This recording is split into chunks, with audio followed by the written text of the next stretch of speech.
자, 오늘은 역사서 62번째입니다. 제목은 에스라 대각성 운동의 사전 준비, 여자 정리입니다. 여자 정리가 오늘 제목이에요. 자, 에스라서 9장입니다. 자, 에스라가 하나님 말씀에 따라서 예루살렘을 바로 세우고 정비하고 개혁시키기로 결단을 했죠. 그런데 이제 아르타크세르크세스 왕이 굉장히 좋은 왕으로서 이 에스라에게 전권을 부여해 줍니다. 그래서 에스라가 종교개혁을 일으키는데 굉장히 큰 도움을 준 사람이 바로 이 아르타크세르크세스 1세가 되겠습니다. 이게 지난번에 한 이야기예요. 자, 에스라가 개혁을 준비하고 있는데 이런 일이 있었어요. 자, 9장 1절, 이 일 후에 에스라예요. 방백들이 내게 나와 이르되, 이제 방백들이라 하면 이제 지도자들입니다. 지도자들이 와서 이르는데 이스라엘 백성들과 제사장들과 레위 사람들이 이 땅 백성들에게서 떠나지 아니하고 가나안 사람들과 헷 사람들과 브리스 사람들과 여부스 사람들과 암몬 사람들과 모압 사람들과 애굽 사람들과 아모리 사람들의 가증한 일을 행하여 지금 제보를 해주는 거예요. 그들의 딸을 맞이하여 아내와 며느리로 삼아 거룩한 자손이 그 지방 사람들과 서로 섞이게 하는데 방백들과 고관들이 이 죄에 더욱 으뜸이 되었다 하는지라. 자, 이러한 제보를 받습니다.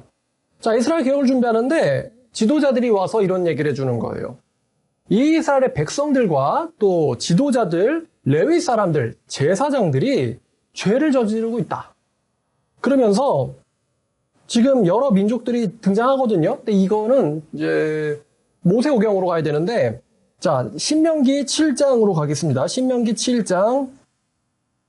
자, 신명기에는 하나님께서 이제 너희들이 들어갈 약속의 땅에 이제 무단점거하고 살고 있는 7 족속들, 그리고 이스라엘을 대적하는 암몬과 모압 백성들, 그리고 또 이제 애굽 사람들. 정확하게 이제 7 족속이긴 합니다만 이 족속들의 땅에 들어갔을 때 어떤 일을 해야 될지, 또 그 백성들과 이스라엘 백성들은 어떤 관계에 있어야 하는지 아주 명확한 가르침을 주고 계시는데요. 자, 신명기 7장 1절부터 5절까지입니다. 자, 네 하나님 여호와께서 너를 인도하사 네가 가서 차지할 땅으로 들이시고 네 앞에서 여러 민족 헷, 기르가스, 아모리, 가나안, 브리스, 히위, 여부스 족속 곧 너보다 많고 힘이 센 7 족속을 쫓아내실 때에 네 하나님 여호와께서 그들을 네게 넘겨 네게 치게 하시리니 그때 너는 그들을 진멸할 것이라. 그들과는 어떠한 언약도 하지 말 것이요 그들을 불쌍히 여기지도 말 것이며 또 그들과 혼인하지도 말지니 네 딸을 그들의 아들에게 주지 말 것이요 그들의 딸도 네 며느리로 삼지 말 것은 그가 네 아들을 유혹하여 그가 여호와를 떠나고, 네 아들이에요. 네 아들이 여호와를 떠나고 다른 신들을 네 아들이 섬기게 함으로 여호와께서 너희에게 진노하사 갑자기 너희를 멸하실 것임이라. 오직 너희가 그들의 행할 것은 이러하니 그들의 제단을 헐며 주상을 깨뜨리며 아세라 목상을 찍으며 조악한 우상들을 불사를 것이니라. 자, 모세에 의해서 출애굽된 이 백성들이 그 땅에 무단점거하던 7 백성들과 어떤 관계를 맺어야 되느냐? 여기서 하나님께서는 그들과 어떤 언약도 하지 말고 그들을 들이지 마라. 네 딸도 주지 말고 네 아들도 주지 마라. 당연하겠지만 이제 그들에게 시집이나 장가를 가지 말라는 말은 당연히 포함되어 있습니다. 그들과 통혼하지 말라는 계명을 주세요. 그러면서 이유가 그 딸들이나 그 아들들이 너희 자녀들이 우상 숭배하게 해서 결과적으로 하나님께서 너희들을 멸하시게 될 수 있으니까 그들과는 어떠한 관계도 맺지 말라. 오직 그들을 불쌍히 여기지 말고 쳐서 진멸하고 그들의 우상들을 찍어 불사르라 라고 하나님께서 말씀해 주셨어요. 그러니까 그들과 통혼하지 말라고 명백히 이제 이방 민족들과 통혼하지 말라고 명백히 써 있습니다. 자, 이 말씀을 우리가 기억해야지 오늘 에스라 말씀을 이해할 수가 있어요. 자, 그 다음에 또 신명기 12장을 가겠습니다. 12장 29절. 신명기 12장 29절부터 32절까지. 자, 네 하나님 여호와께서 네가 들어가서 쫓아낼 그 민족들을 네 앞에서 멸절하시고 네가 그 땅을 차지하여 거기에 거주하게 하실 때에 너는 스스로 조심해서 네 앞에서 멸망한 그들의 자취를 밟아 올무에 걸리지 않게 해라. 또 그들의 신을 탐구하여 이르기를 이 민족들은 그 신들을 어떻게 섬겼는고 나도 그와 같이 하겠다 하지 말라. 네 하나님 여호와께서 네가 그와 같이 행하지 못할 것이라. 그들은 여호와께서 꺼리시며 가증 여기시는 일을 그 신들에게 행하여 심지어 자기들의 자녀들을 불살라서 그들의 신들에게 드렸느니라. 그러니까 그 이방의 종교들을 연구하고 그들을 따르겠다고 하지 마라. 그들은 하나님께서 허락하지 않으신 민족들이고 그들은 그들의 자식마저도 거짓 신들에게 바친 가지한 자식들이더라.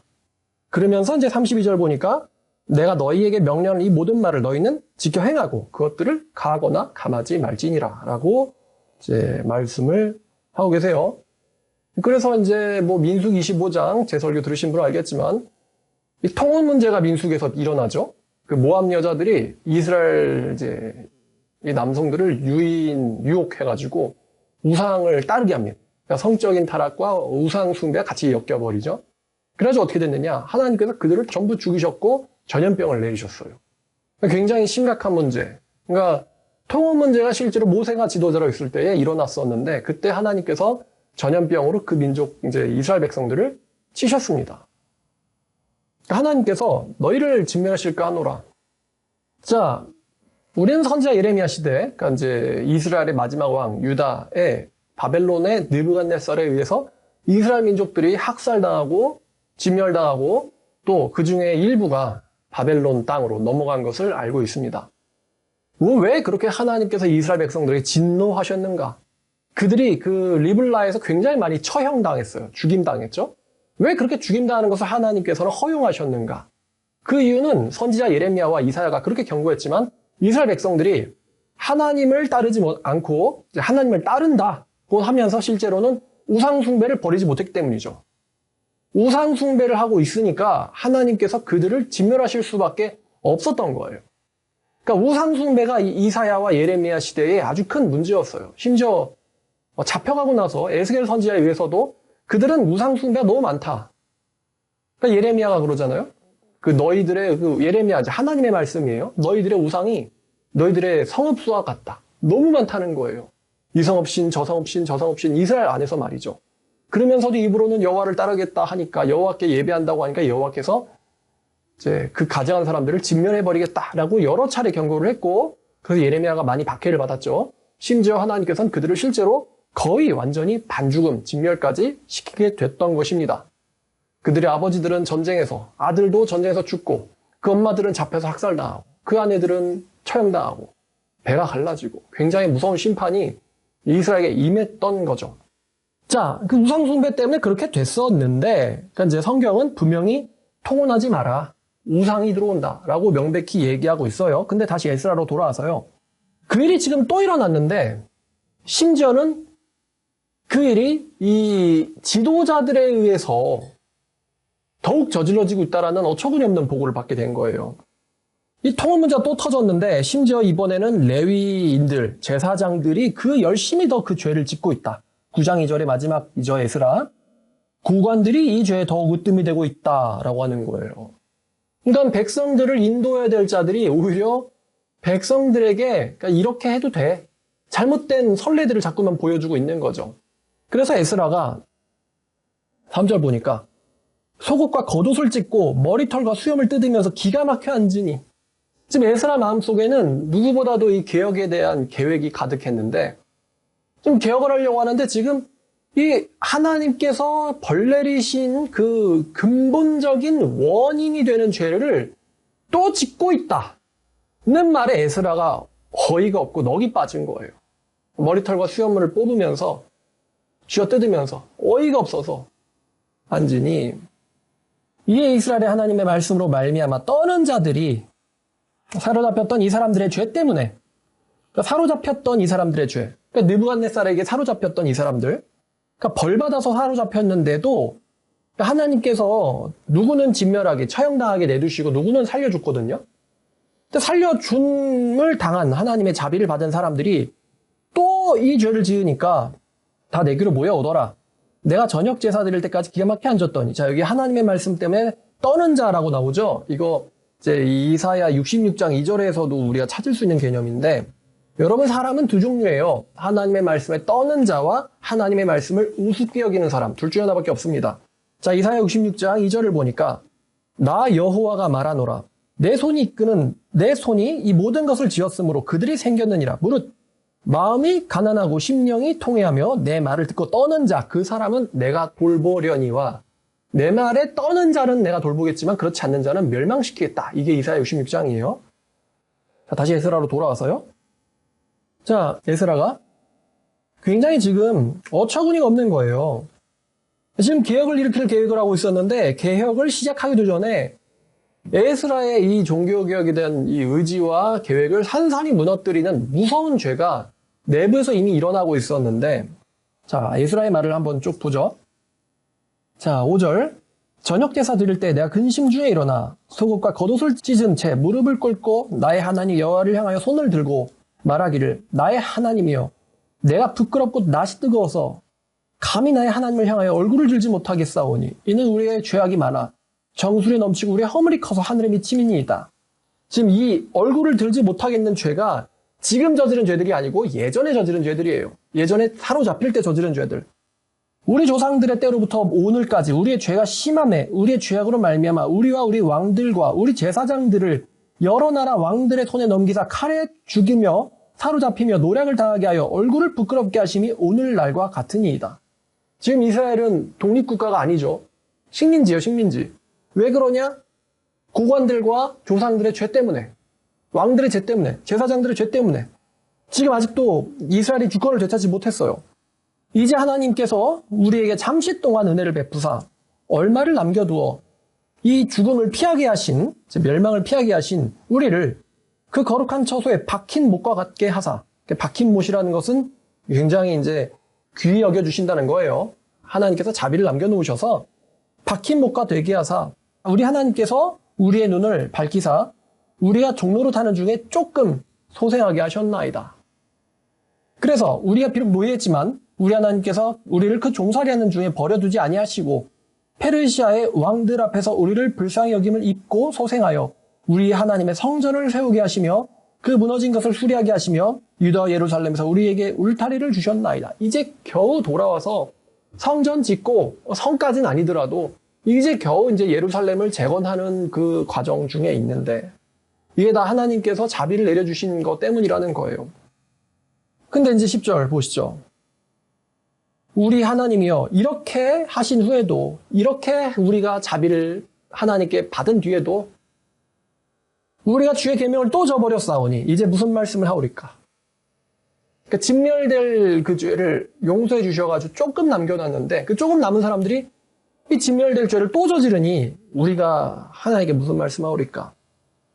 전에 주께서 주의 종 선지자들에게 명령하여 이르시되 너희가 가서 얻으려는 땅은 더러운 땅이니 이는 이방 백성들이 더럽고 가지한 일을 행하여 이 끝에서 저 끝까지 더러움으로 채웠음이라.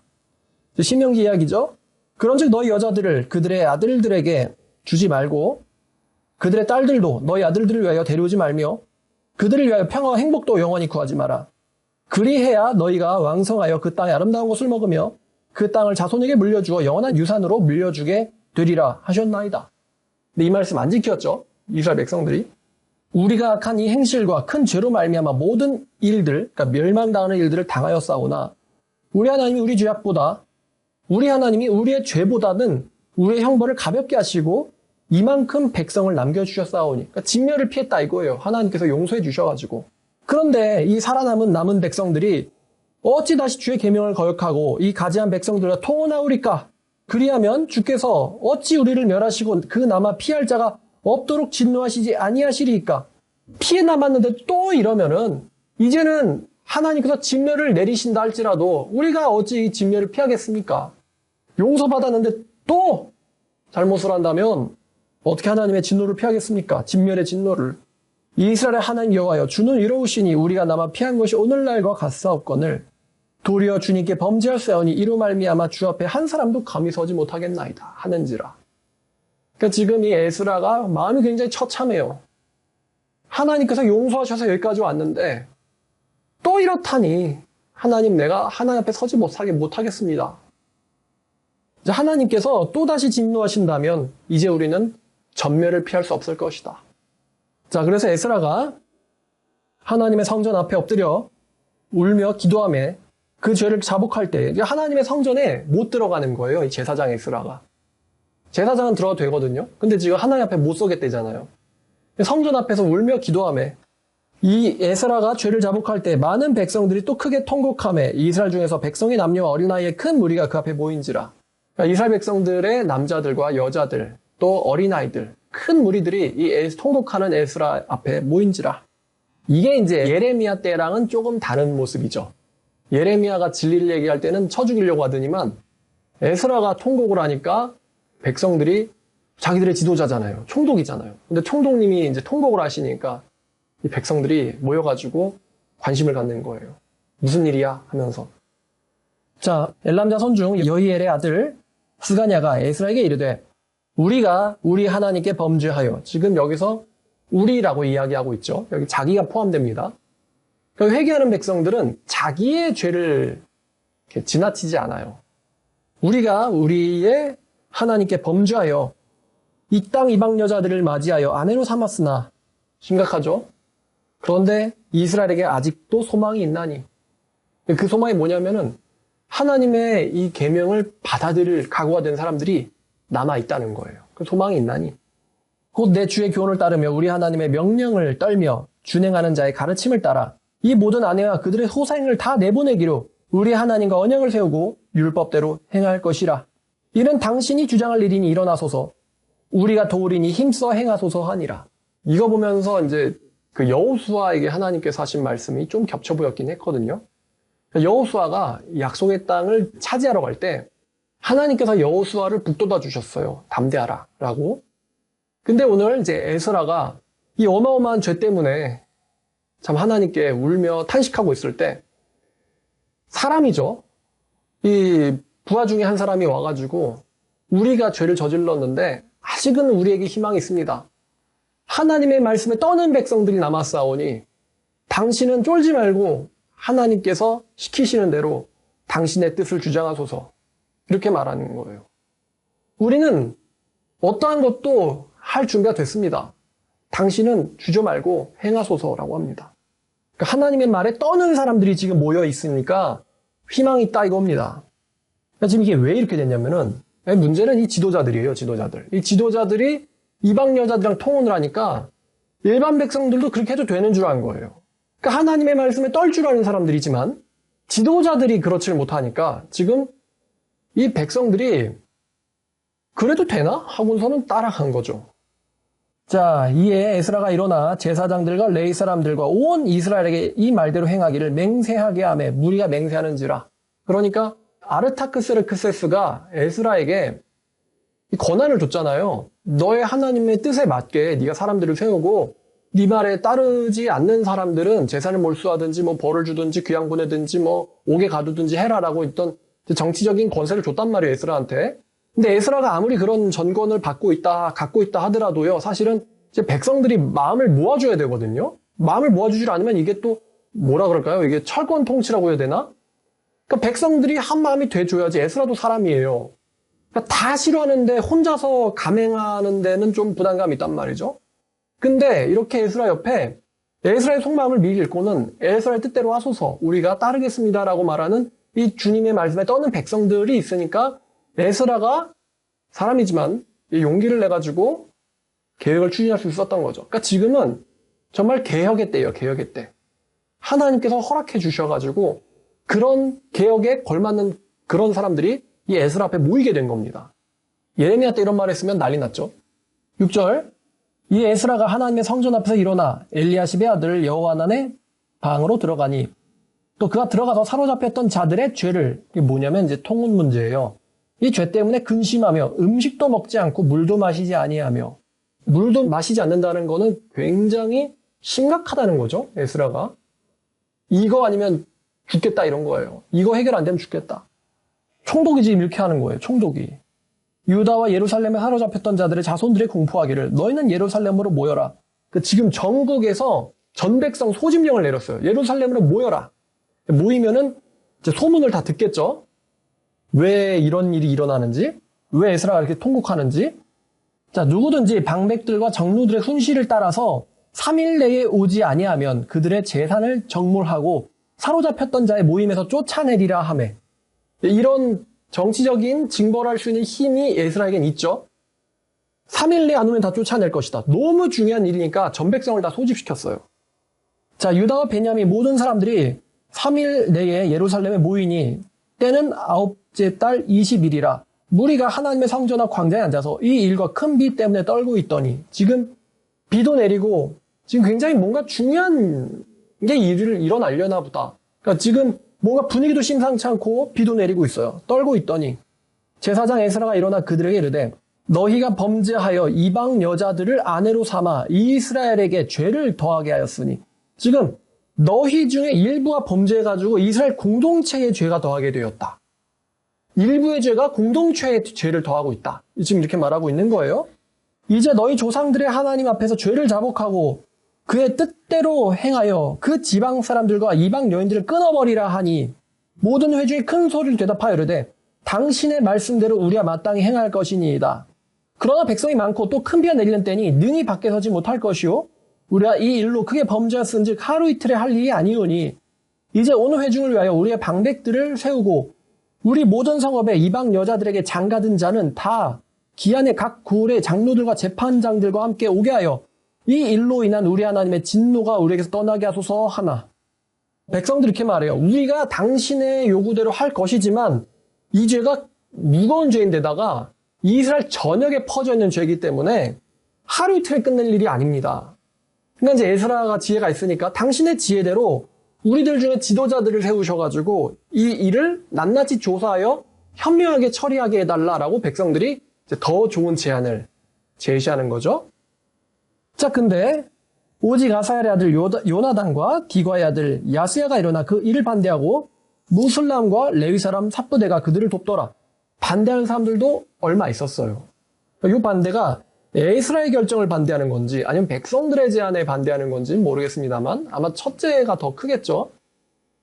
자, 그래서 16절 사로잡혔던 자들의 자손들이 그대로 한지라 제사장 에스라가 종족에 따라 각각 지명된 족장들 몇 사람을 선임하고 열째 달 초하루, 그러니까 10월 1일에 앉아 그 일을 조사하여 첫째 달 초하루에 이르러 이방 여자를 아내로 맞이한 자의 일을 조사하기를 마치니라.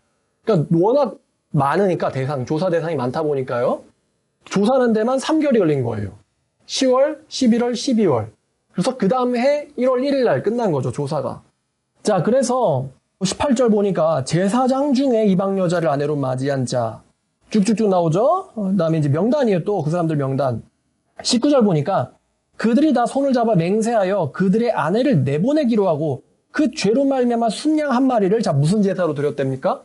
속건제로 드렸대죠.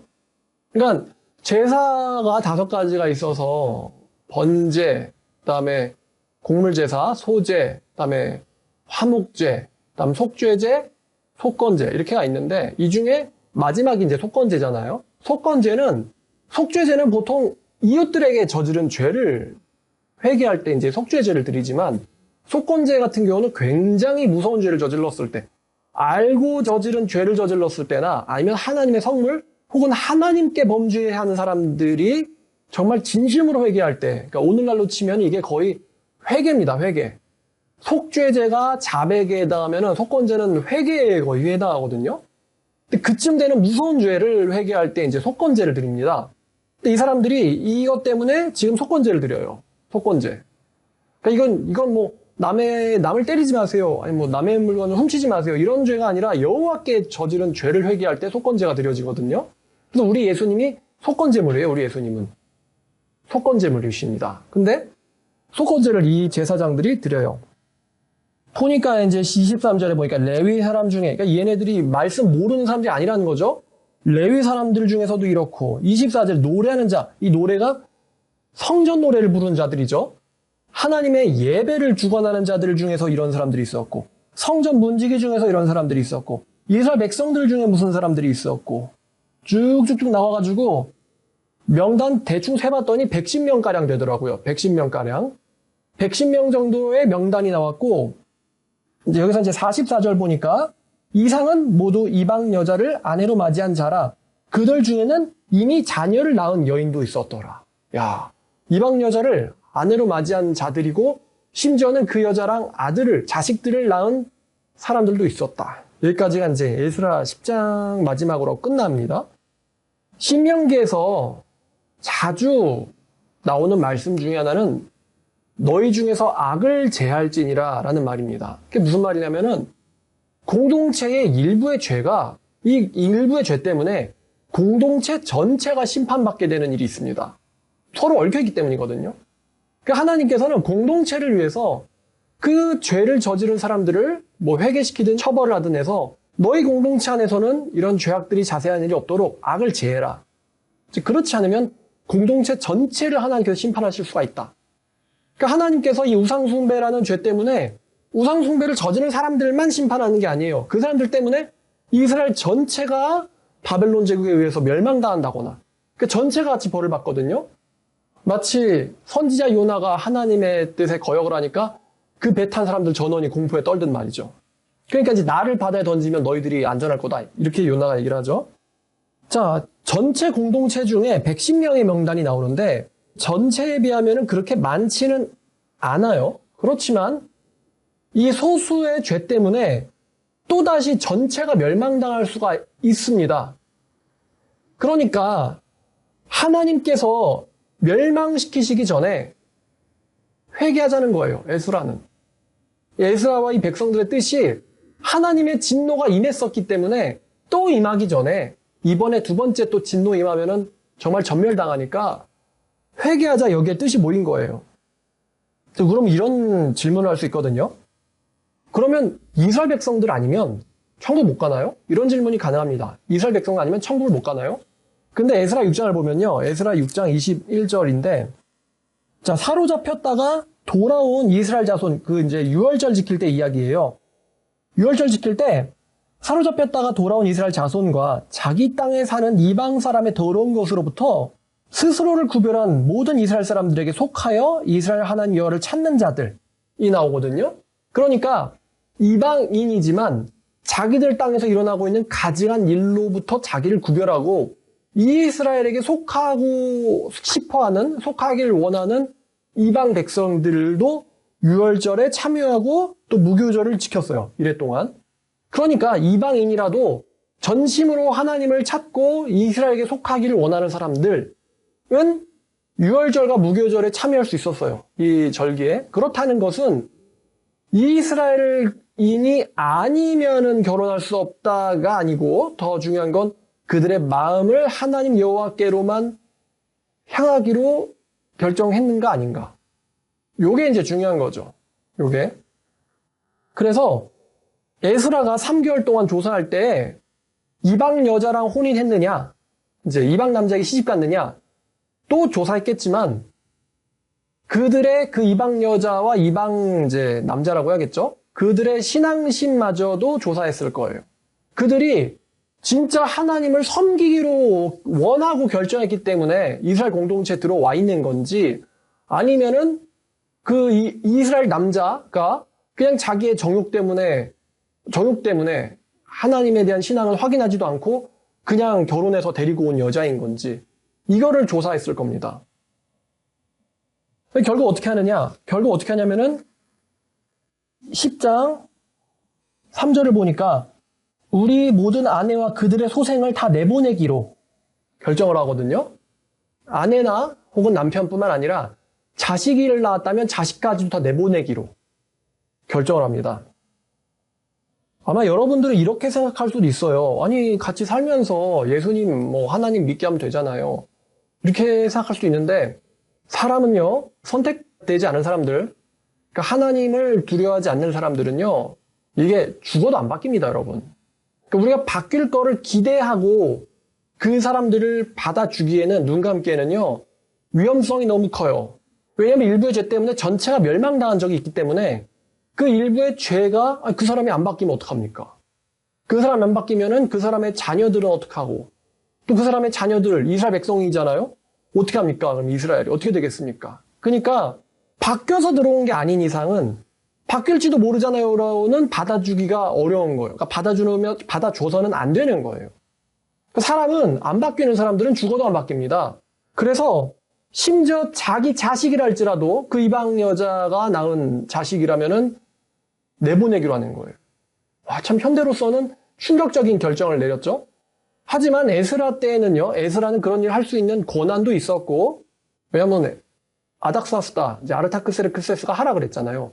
고난도 있었고, 그럼 그 여자는요, 자기 아버지의 민족에게로 돌아갔겠죠? 그 아들은요, 자기 어머니의 민족에게로 돌아갔겠죠? 다 내보내기로, 내쫓기로 결정을 했으니까요. 아무리 울고 불고 싫어도 울며 불며 막 그래도 네가 울며 불며 한다고 해서 네가 하나님을 따르게 되진 않거든. 그거랑 이거는 다른 문제니까. 그러니까 이제 다 내쫓기로 결정을 해요.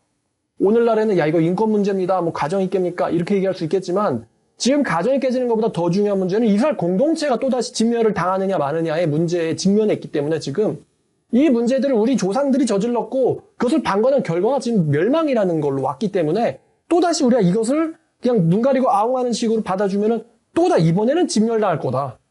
그러니까 또다시 이 죄를 저질러서는 안 된다. 그러니까 심지어 자기 자식이라도 내보내기로, 원래 민족에게로 돌려보내기로 결정을 한 거예요. 이게 지금 이스라엘 공동체가 어떠한 마음으로 지금 여호와께로 돌아오려고 하는지, 사로잡혔던 자의 자손이라고 하는데 이 사로잡혔던 자들이 어떠한 마음으로 하나님께 돌아오려고 하는지, 이런 어떤 회개의 결단성, 이스라엘 공동체의 회개의 결단성을 지금 보여주고 있습니다. 솔직히 이게 쉬운 결정은 아니죠. 자기가 몸을 섞은 여자고 또 자기 자식을 낳아준 여자입니다. 걔는 또 내 자식이에요. 근데 내보내기로 결정했고 그 일에 백성들이 다 맹세하고 따르겠다고 합니다. 그러니까 보통 결단은 아니에요. 근데 이 사람들은 겨우 몇십 년 전에 그걸 겪었잖아요. 진멸당할 뻔한 경험. 그러니까 모든 것을 원래대로 바로 잡기로 결단을 한 건데, 이런 공동체가 지금 에스라 앞에 많이 모여 있어요. 참 에스라도 복을 많이 받았죠. 그러니까 지금 회개의 때라는 거예요. 불신자 사이에서 낳은 자식이라면은 자기 자식이라도 내보내겠다. 여기에 백성들이 다 같이 동의를 했어요. 철저하게 3개월 동안 조사를 해서 이 사람들이, 이 이방 여자가, 이방 남자가, 이 자식들이 여호와 하나님을 정말로 섬기기로 결정한 사람들인지, 아니면은 아직도 자기 민족의 우상숭배 습관을 갖고 있는 사람들인지 철저하게 조사해서 이스라엘의 하나님께 돌아온 여자, 남자, 뭐 자식들이 아니라면은 니네 아버지의 민족에게로 다시 돌아가라.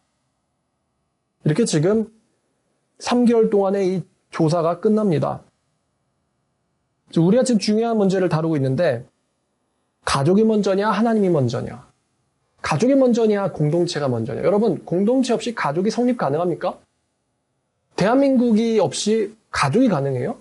여러분, 가족 소중하죠? 그렇지만 나랑 없이 가족이 있을 수 있습니까?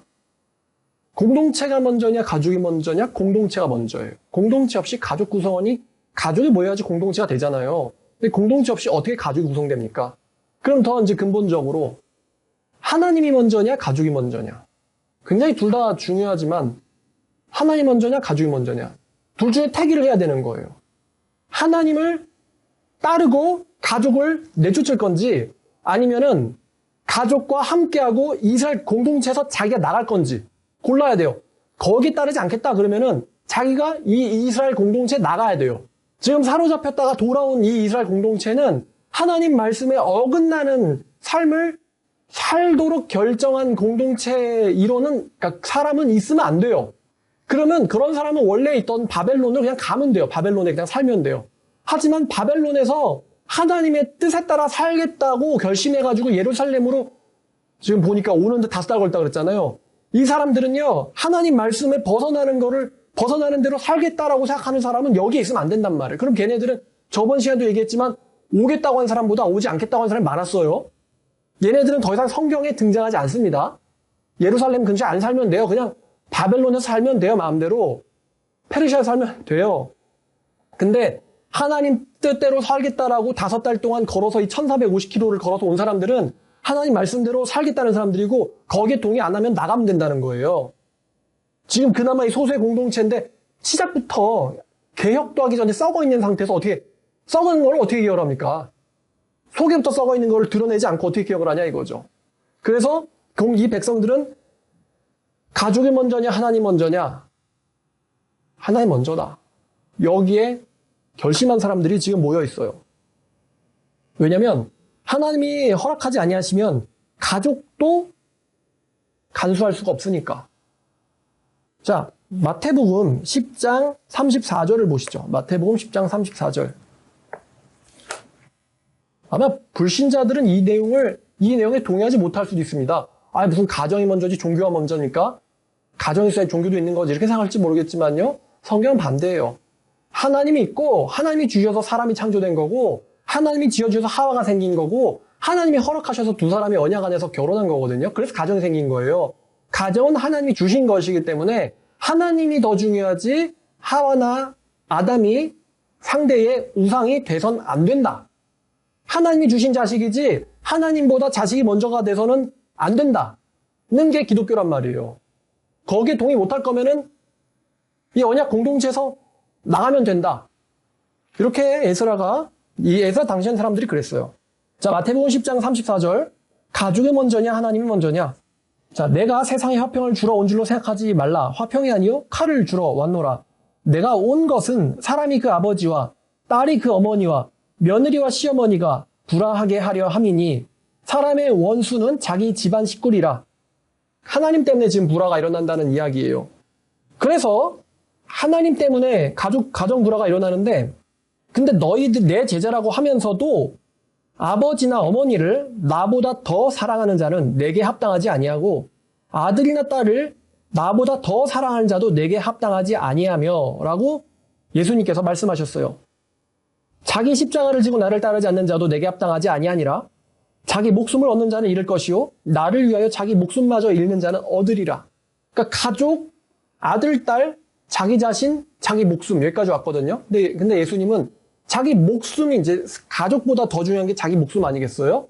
근데 자기 목숨 때문에 나를 저버리는 사람은 잃게 될 것이고 나를 위해서 자기 목숨을 잃어버리는 사람은 오히려 영생을 얻을 것이다 라고 말씀하셨기 때문에 당연하겠지만 그 위에 있는 그것보다 이제 더 약한 우상들이죠. 자기 목숨보다 자기 자신이라든가 아들, 딸이라든가 부모님이라거나 는 당연히 우상이 되어서는 안 된다라고 예수님께서 다시 한 번 말하지만 예수님께서 말씀하신 겁니다. 제 말이 아니에요. 예수님께서 하신 말씀이지.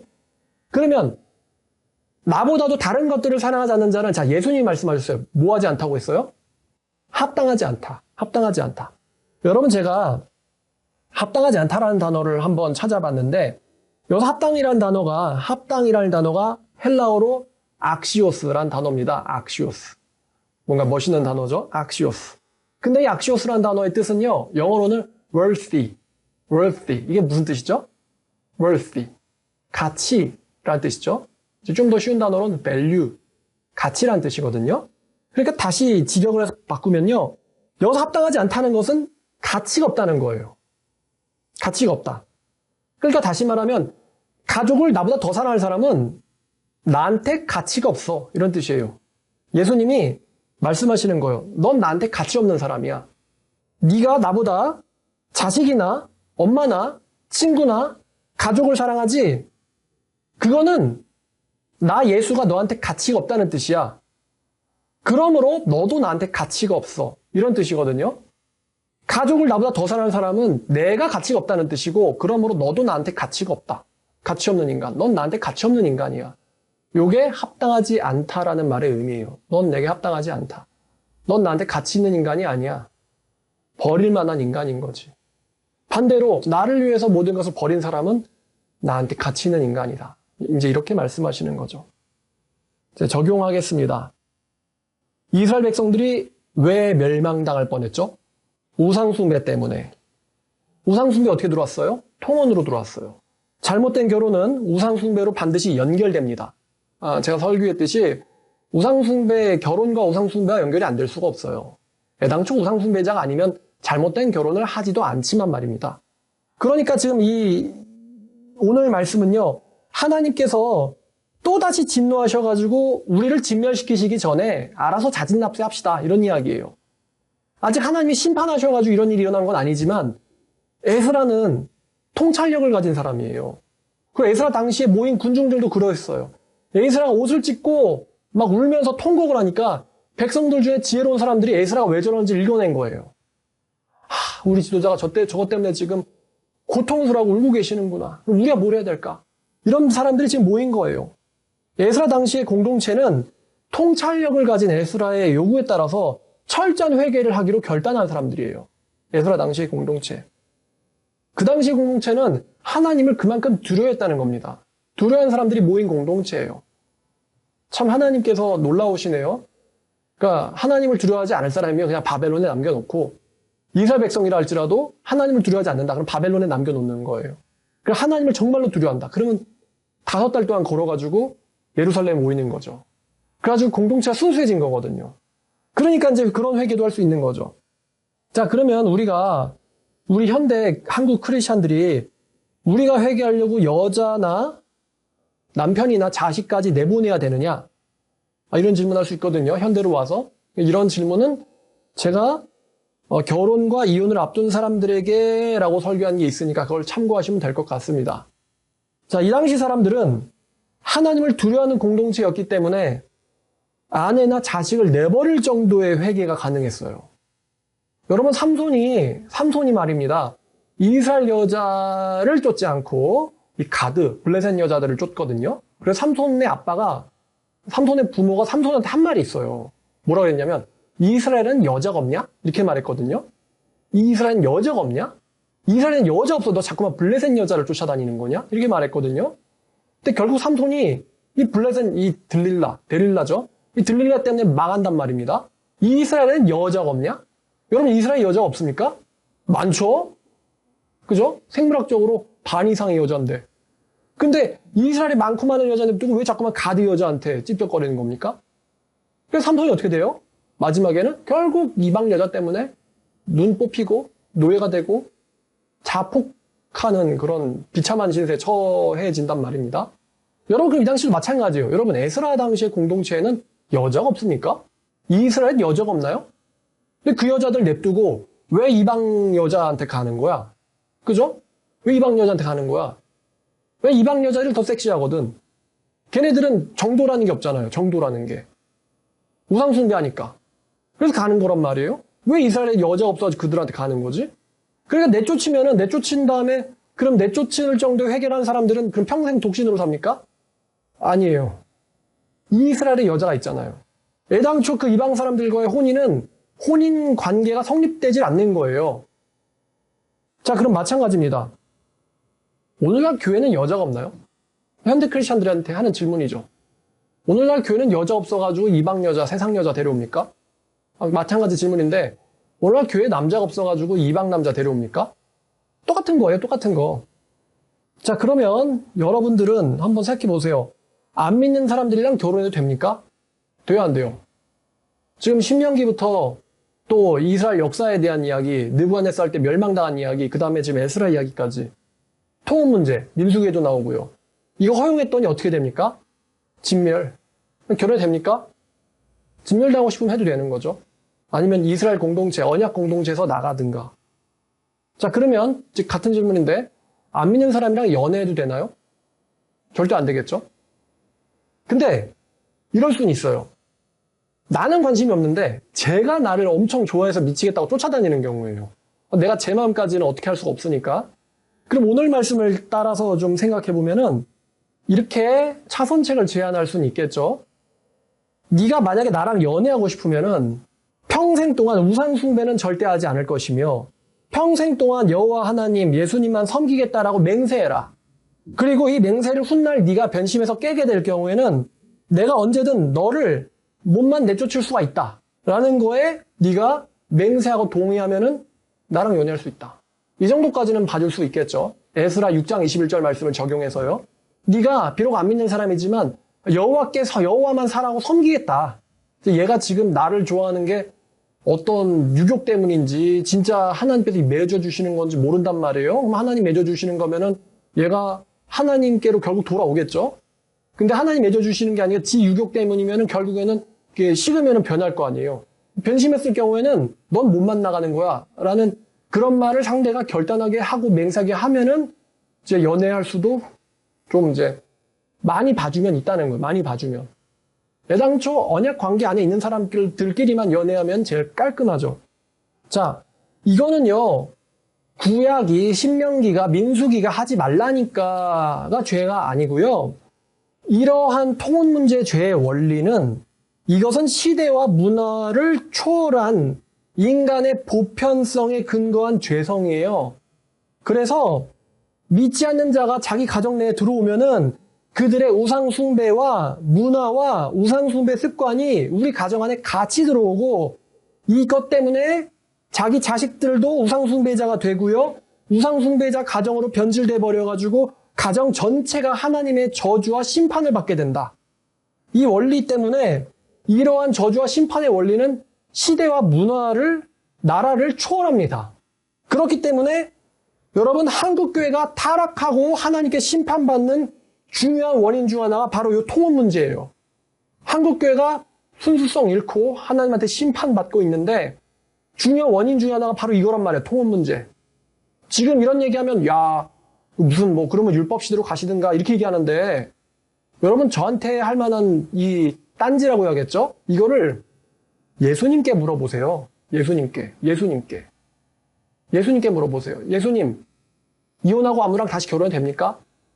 어느 교회는 된다고 하던데 말씀사랑 교회는 아니라고 하고 됩니까? 예수님한테 물어보세요. 예수님 뭐라 그러나? 예수님이 내가 너네들한테 한 말은 너무 후닥다리라서 2000년 전에 안 지켜도 된다. 예수님 이렇게 얘기할까요? 교회가 이렇게 세게 얘기하니까 교회가 사랑이 없다. 예수님한테 그럴 거예요? 동성 성관계 해도 되냐고 저는 안 된다고 얘기하겠죠. 하나님께 물어보세요. 하나님께. 요즘 교회가 사랑이 없다. 하나님은 사랑의 하나님이신데 하나님한테 물어보세요. 하나님이 그러면 안 된다고 그럴걸요? 그럼 어떻게 하나님이 사랑이 없다. 하나님은 사랑의 하나님이신데 그렇게 얘기할 겁니까? 그러니까 저한테 딴지 걸 거는 예수님이나 바울이나 하나님한테 물어보면 됩니다. 그분들이 어떻게 이야기하실지. 그래서 이 통혼 문제로 인한 우상숭배는 구약시대와 신약시대 예수님 오시기까지 모든 시대와 나라와 문화를 초월하는 인간의 죄성에 근거한 문제이기 때문에 이거는 구약때도 안 되고 신약때도 안 되고 현대에도 안 돼요. 이 문제가 허용되면은 결국에는 그 시대와 문화에 걸맞는 심판을 받게 됩니다. 이스라엘 공동체는 나라가 진멸당하는 거고 가정이 그렇다면 가정 전체가 저주받는 거예요. 저 방금도 오늘 몇 시간 전에요. 굉장히 하나님 잘 섬기는 집안이 있는데 그 중에 한 여자가 신천지에 빠졌대요. 10년 동안. 왜 그런 기독교 가정인데 신천지에 빠지는 저주가 일어나냐? 우상숭배해서 그렇지. 가정이 우상숭배하니까 그 중에 얼마가 미혹돼가지고 나가리가 된 거예요. 아버지가 어머니가 자식들이 하나님만 경외하는데 그렇게 됩니까? 하나님만 경외하는데 성경은 안 봐. 하나님만 경외하는데 하나님에 대해서 알기를 원하지 않아. 하나님은 예수님은 사랑하지만 예수님 말씀에 대해서 관심이 없고 성경 읽는 시간은 지겨운 시간이고 그게 안 되죠. 진리를 모르니까 이단에 빠지는 거지. 마지막으로 지금 에스라서를 통해서 우리가 보는 게 있는데 에스라서에서 지금 대각성 운동이 일어나기 직전이에요. 대각성 운동. 대각성 운동을 오늘날 말로 바꾸면요. 구원입니다. 구원이 일어나기 직전이거든요. 지금. 근데 구원을 얻기 위해서 있어야 되는 전제가 뭐냐? 바로 철저한 회개예요. 철저한 회개. 지금 대각성 운동이 먼저가 아니에요. 지금 대각성 운동은 느헤미야에서 일어나고 앞에 있는 에스라에서는 지금 뭐가 먼저 있냐면은 철저한 회개가 먼저 있습니다. 다시 말해서 구원 얻기 위해서 있어야 되는 게 철저한 회개인데 자기 우상 숭배를 버리기를 원하지 않으면서 자기한테 구원이나 각성이나 회개가 일어나기를 바라는 것은 어불성설입니다.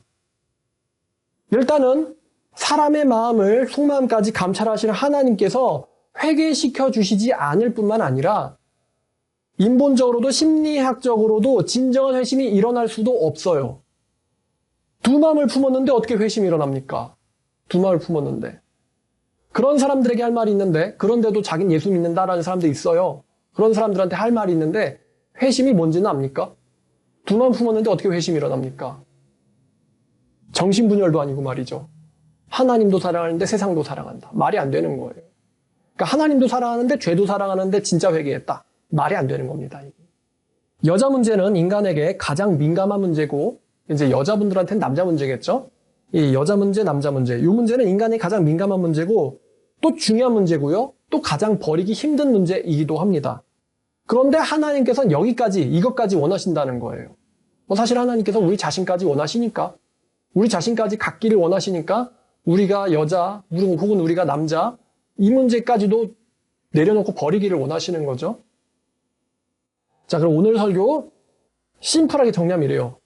구원받고 싶으면은 여자 문제부터 정리하고 와라. 여자부터 버리고 와라. 여자분들한테는 남자부터 버리고 와라. 구원받고 싶으면. 그래야 대각성이 일어나니까. 여자야, 여우와야. 천국 갈래, 지옥 갈래. 선택해라. 이런 거예요. 자, 오늘 설교 에스라 대각성 운동의 사전 준비, 여자 정리였습니다. 이게 안 되면서 하나님만 바라보는 참된 회개가 일어날 수는 없죠. 심리적으로도 여러분들이 동의하시겠지만 그렇고 하나님께서도 그런 회개를 일으켜 주시지 않습니다. 자, 오늘까지 이 에스라 성경을 완전히 마쳤어요. 마지막 장이 이 여자 정리로 끝난다는 거, 아내를 내쫓기로 결단한 이야기로 끝난다는 거. 자, 이제 다음 주는 드디어 역사서의 마지막 성경인 느헤미야로 들어갑니다. 느헤미야. 주인공이 에스라에서 느헤미야로 옮겨가요. 자, 다음 시간에 또 재밌는 이야기로 여러분들과 함께 말씀 나누도록 하겠습니다. 우리 모두가 다 하나님만 사랑하는 저와 여러분들 되기를 원합니다. 기도하겠습니다. 하나님 감사합니다. 오늘도 좋은 시간 주셔서 하나님 말씀으로 우리를 살펴보게 하시니 감사합니다. 이스라엘에는 여자가 없냐? 이스라엘 남자가 없냐? 참 이런 당연한 질문인데도 사람들이 하나님의 언약 백성보다는 이방 민족을 더 좋아하고 이방 민족을 따라서 우상 숭배를 해서 결국에는 멸망당하는 사건이 반복적으로 일어나는 것을 우리가 성경을 통해서 보았고 또 이것이 현대교회 내에서도 일어나고 있음을 우리가 보았습니다. 하나님, 우리가 하나님을 사랑해서 정말 모든 것을 내버리고 하나님만 사모할 수 있는 신앙 허락해 주시기를 원합니다. 또 이러한 문제가 있다면 이런 문제로부터 정말 철저히 정리하고 회개할 수 있는 회개의 결단도 우리에게 이끌어 주시길 원합니다. 하나님께서 분명히 회개하는 자에게 새로운 살 길을 주시리라 믿습니다. 아버지 말씀대로 사는 저와 우리 말씀사랑교회 공동체 되게 해 주시옵소서. 예수님의 이름으로 기도드렸습니다.